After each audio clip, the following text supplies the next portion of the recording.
My people carry their own light. It lives under the skin, in the long channels that run from the throat down the arms and along the spine. And from the day we are born to the day we are laid into the cold, it tells the truth about us that our mouths will not. Joy brightens it. Fear banks it low and steady. Love, the old kind, the kind that outlives the body, burns a particular blue that no one has ever learned to fake. When a Valen dies well, the light goes out slowly, from the fingers inward, gathering at last in the chest like a coal under ash, and then it is gone, and we say of that one that they kept their light to the end. I tell you this first because I want you to understand what it meant, in the 9th day of our dying, to look down the length of the command deck and see the crew of the Marrow of Light gone dim as drowned lanterns. We were not dead. We were worse than dead. We were fatting on purpose, each of us, throttling the light down to nothing the way you pinch a wick, because light is heat and heat is energy, and energy was the one thing we had left to ration. A bright crew is a warm crew, and a warm crew breathes faster, and breathing was the arithmetic that was killing us. So we sat in the dark we made ourselves, and we did not speak more than we had to, and we listened to the ship tick as she cooled, and we waited to learn whether anyone in all the long reach of the settled stars thought we were worth the fuel it would take to reach us. I was the deep watch officer, second under the shipmaster, which meant the long silent shifts were mine to keep. I had kept them for 19 years. I knew the Marrow the way you know a body you have lived inside, every groan of her spine when the drift currents pulled at her, every shudder of the air plant when it cycled, the particular smell of her, dry mineral and old polymer, and the faint sweetness the recyclers never quite scrubbed out. She was a hauler, not a warship, not a liner, nothing anyone would write songs about. She moved en masse between the deep refineries of the sail reach, and she had moved it well for 40 years, and she was going to be our coffin, and I had made my peace with that on the 6th day. I want to be honest about that. I had made my peace. It is the rest of what happened that I have never been able to make peace with, because peace is not the word for it. We had broken apart at the worst possible place. There is a stretch of the deep drift between the reach and the inner lanes where nothing lives and nothing travels, a gulf the charts mark in flat gray because there is nothing in it worth marking. A coupling failed in our main drive, a single coupling, a piece of metal smaller than my hand, fatigued past its life and never replaced because replacing it would have cost a quarter cycle's profit, and the owners back in the reach did not believe in spending against a thing that had not yet broken.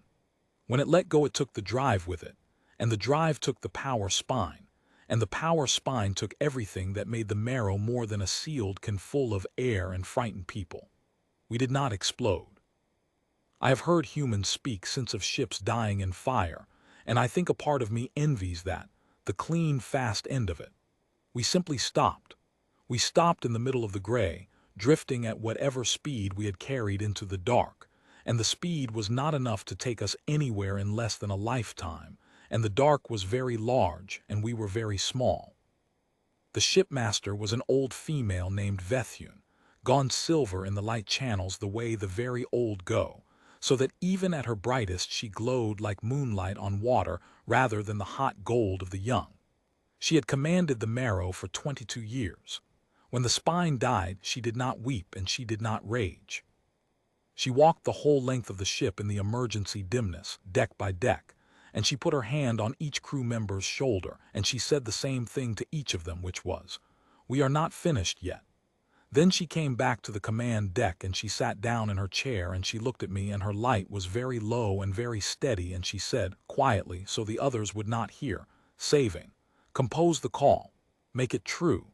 Do not make it brave." So I composed the call. I want to tell you what I put in it because the call is the heart of this. The call is the thing that everything else turns on. I did not make it brave. I gave our position to the 3rd decimal.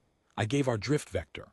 I gave the state of our power none, and our air 60 days at full crew, which on the 9th day was already a lie because the recyclers were failing faster than the models said they would. I gave our number. We were 211 souls.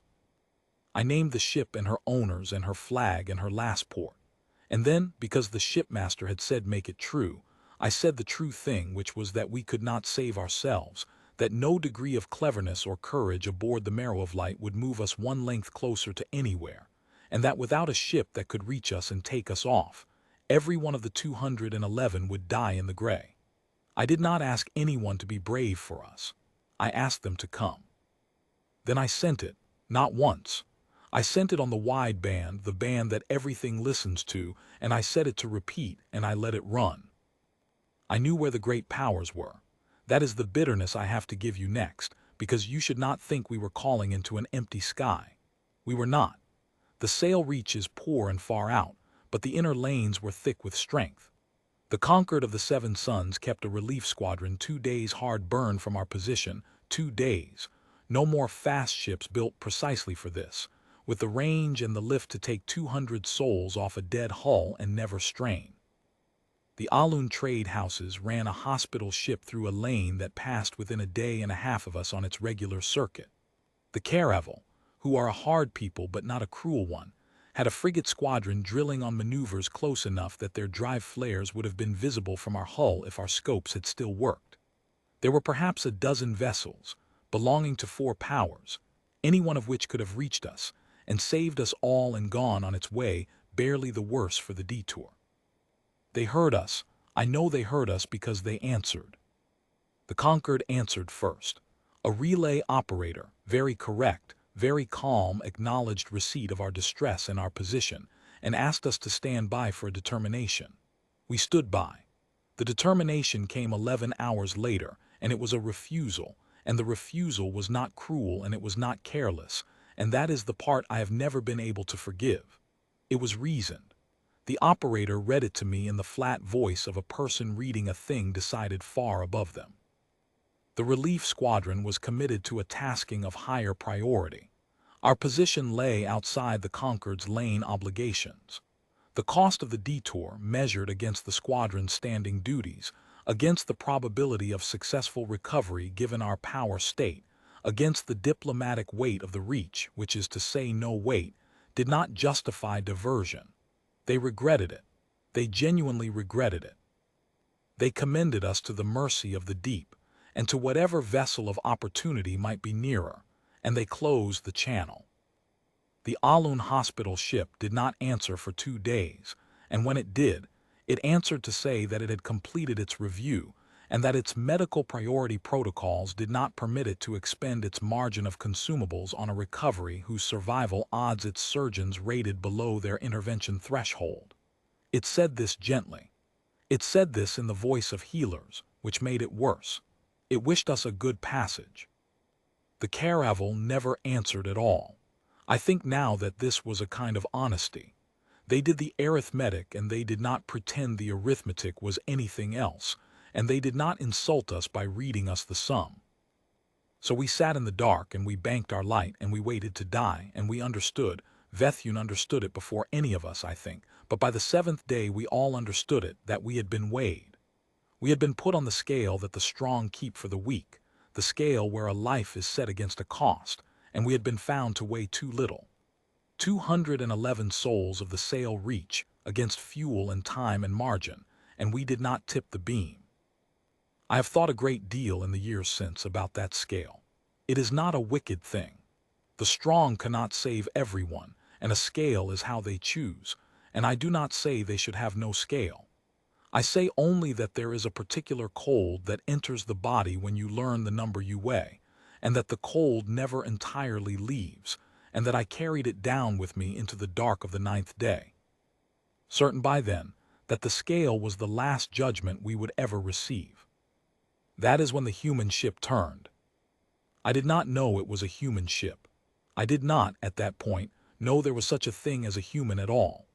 The reach is far out and the inner powers fill the sky between us and the new species coming up from the edges, and Earth was a rumor to me, a word I had heard perhaps twice, attached to no fact I could have repeated. So when the proximity alert woke not our scopes, those were dead, but the simple passive sensor that runs on a battery and does nothing but listen for a drive flare near enough to matter, I did not feel hope. I felt the dull animal flinch of a body that has stopped expecting anything. Vethune was asleep in her chair. I woke her. I said there was a flare. I said it was small. I said it was coming our way. It was small. That is the thing I have to make you feel, and I do not know if I can because everything I had been taught about rescue was a thing of scale. Rescue, in my understanding, looked like the conquered squadron, a wall of hulls, a forest of drive flares, the overwhelming arrival of the strong. That was what I had asked for in my heart when I sent the call. I had asked for the wall. And what came instead, easing out of the gray toward us with its single drive burning steady and unhurried, was one ship. One. A frigate by the look of her when our passive sensor finally drew her shape, long and lean and worn, an old hull, a working hull, no bigger than a quarter of the Marrow, with none of the gleam of the Concord's vessels and none of the menace of the caravels. She came alone. She came slow. She came the way a person walks toward a thing they mean to do carefully, and she did not stop. I hailed her on the wideband and got nothing, and then I understood our transmitter was finally dead too, and I felt the dark close another finger, and then, this I will remember when I have forgotten my own name, the ship hailed us. Not on the wideband. On a tight beam, narrow and strong, aimed at our hull as if they had known exactly where to point it, which meant they had been tracking us, which meant they had been coming for us deliberately for some time. The voice that came through was strange to my ear, low and a little rough, speaking through a translation matrix that lagged half a breath behind the sounds underneath it. It said, "Marrow of Light, this is the frigate St. Brendan. We have your beacon and your hull on our scope. 211, is that still your count?" I could not answer for a moment. Vethune reached over and took my hand, her light flickered up, the first time in days any of us had let it rise, and she pressed my fingers and I found my voice and I said, "Yes. Yes, 211. Some of us are weak now. None of us are dead."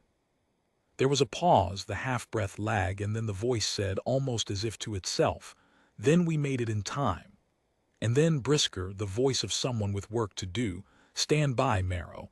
We're coming alongside, going to take a while. Don't do anything brave." It was the same word. Do not be brave. The shipmaster's word and the human's word the same.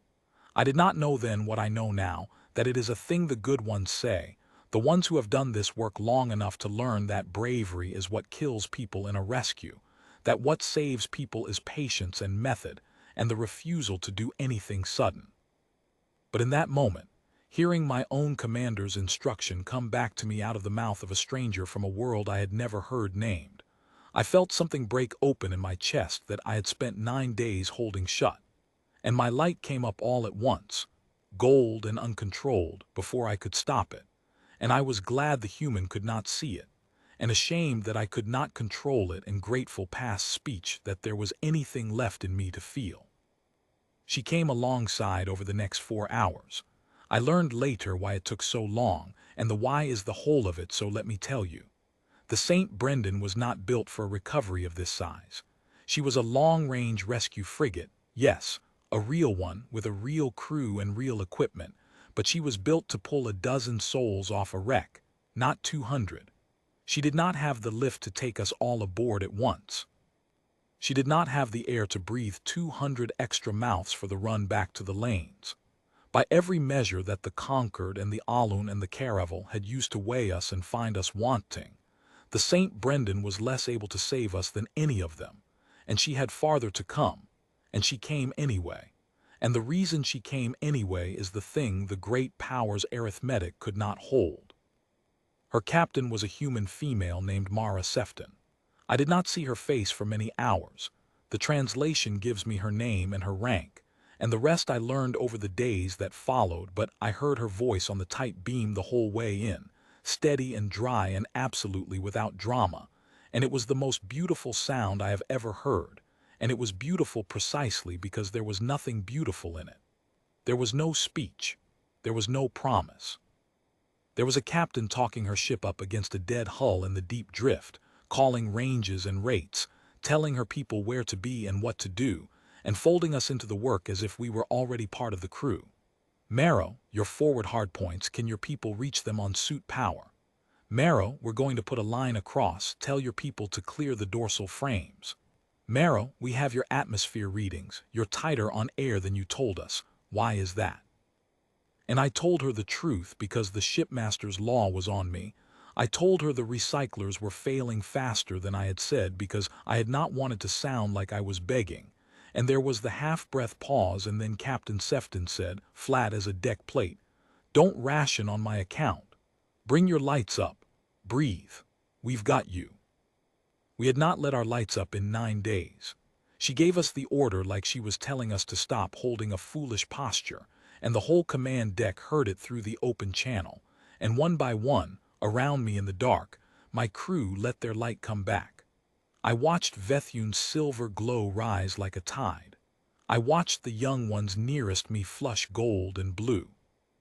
The deck that had been a tomb of banked lanterns became, in the space of a few breaths, a held breath releasing, 200 lights coming up across the dead ship, and I understood for the first time, watching it, that we had been dying not only of cold and bad air, but of the thing the scale had told us, the thing about our weight, and that the humans' flat little order, "breathe, we've got you," had cut that thread in a way that 11 hours of the Concord's reason regret never could. I should tell you about the line across, because the line across is the moment I tell when the young ones of the Reach ask me what the humans were. The St. Brendan could not dock with us. We had no functioning hard seal, no power to mate an airlock, and our hull geometry was nothing her gear was made for. So Captain Sefton did the old thing, the thing rescuers have done since the first crews crossed the first dark, which was to fly a physical line across the gap between the two hulls and rig it taut and run a transfer cradle along it, hand over hand, suit by suit, soul by soul. 211 souls across a thread of cable strung over a vacuum, from a dead ship to a small one with a crew of, I learned the number later and it stopped my breath, a crew of 19. 19 humans, to move 211 of us in suits across a line in shifts, around the clock, for the better part of 3 days. The first human across the line was not the captain. I had thought, in my ignorance, that a commander would come first, to plant a flag to be seen.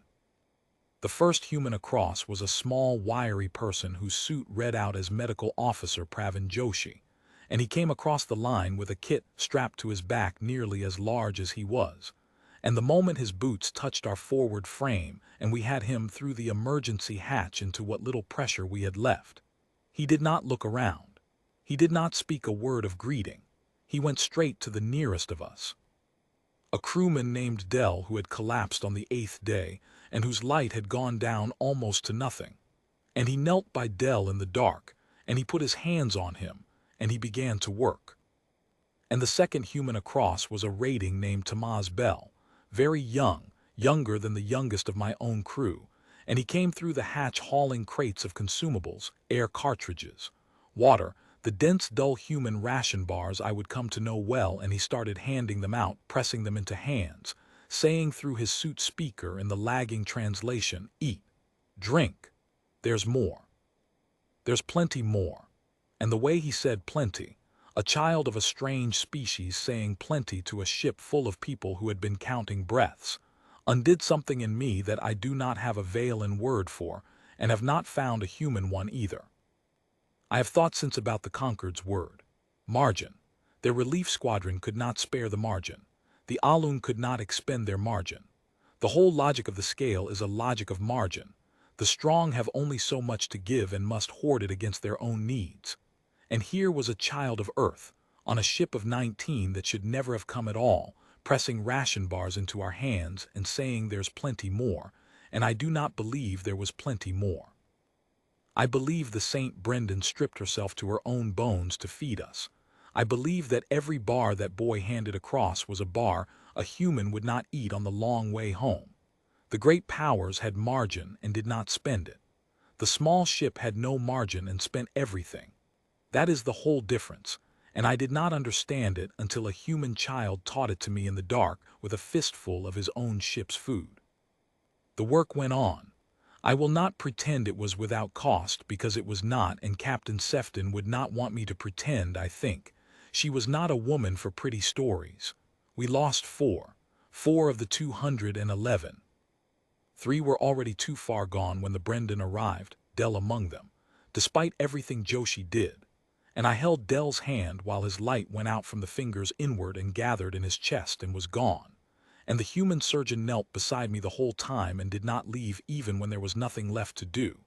And when it was over, he said something very quietly in his own tongue that the matrix did not translate, and I did not need it translated. The 4th we lost on the line. A transfer cradle fouled in the 3rd day, the cable taking a shock from a drift current, and a crewwoman of mine named Isa was on the line when it happened, and she was lost to the dark before anyone could reach her. I want to name them. Dell, 2 whose names are mine to keep. Isa, 4 lights gone out in the gray. The humans grieved them with us. That is a thing I did not expect and have never forgotten. That the strangers grieved our dead as though they had a right to. As though 4 souls of the sail reach were a wound to a crew from a world that had never heard of us. The young raiding Tamaz wept openly when Isa was lost and tried to hide it and could not, and an older human put a hand on his neck and held it there, and they stood like that a while, and then they went back to the line because there were still 207 of us to bring across, and the line does not stop for grief. That is also a thing they taught me. I crossed last. Vethune insisted on it. The shipmaster crosses last. It is our oldest law. The commander does not leave the hull while a single soul remains. And I, as her second, the law put me beside her. The 2 of us alone at last on the dead command deck of the Marrow of Light in the dark, with 205 of our people already aboard the small ship and 4 in the deep, and only the 2 of us left to go. And before we went, Vethune did a thing I will carry to my own dying. She brought her light up full, the silver tide of it filling the dead deck, and she put her hand flat against the cold console of the ship she had commanded for 22 years, and she said to the Marrow, softly, the way you speak to the dead, "You did not finish us. You did not." And then she turned to me, and her light was very high and very steady, and she said, "Now we go to the ones who came." And we crossed the line together, hand over the dark, toward the small bright hull that should not have been able to hold us and held us anyway. I met Captain Sefton at last in the St. Brendan's cramped receiving bay, which was packed to its bulkheads with my people, 205 Valen crammed into a space built for a fraction of that number, sitting shoulder to shoulder in the corridors, and the holds and every meter of deck the small ship had, breathing her air, eating her food, alive. Sefton was not what I had imagined a captain to be. She was not tall.